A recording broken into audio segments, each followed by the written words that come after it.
তো আপনারা দেখেন নাই ওই যে রানা প্লাজা যখন হয়েছিল বা অতীতে যখন রাজনৈতিক অঙ্গনে বাচ্চারা হলো রাজপথে লড়াই করছিল আর মন্ত্রী এমপিগুলা একটু খিখি করে হাসছিল, আপনাদেরকে সেই স্মৃতি মনে নাই?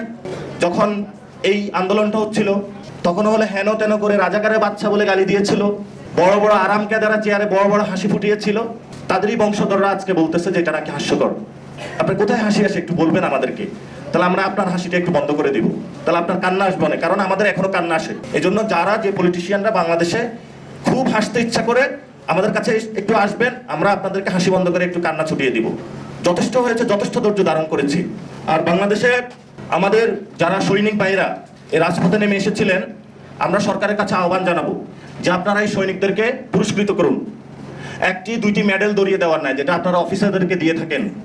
এই সৈনিকদের তেল জল নুনের অভাব রয়েছে, অল্প কয়টা টাকা বেতন পায়, সারাদিন সোজা হয়ে শটাং হয়ে দাঁড়িয়ে থাকে, কিন্তু যখন পরিবারের কাছে যায় অল্প কয়টা টাকা নিয়ে তাদের যেতে হয়, অথচ তারা দেশ মাতৃকা রক্ষা করে চলছে। এই যে বাংলাদেশে কোনো নিরাপত্তা ছিল না, এই মানুষগুলা নিরাপত্তার কাজ করে যাচ্ছে।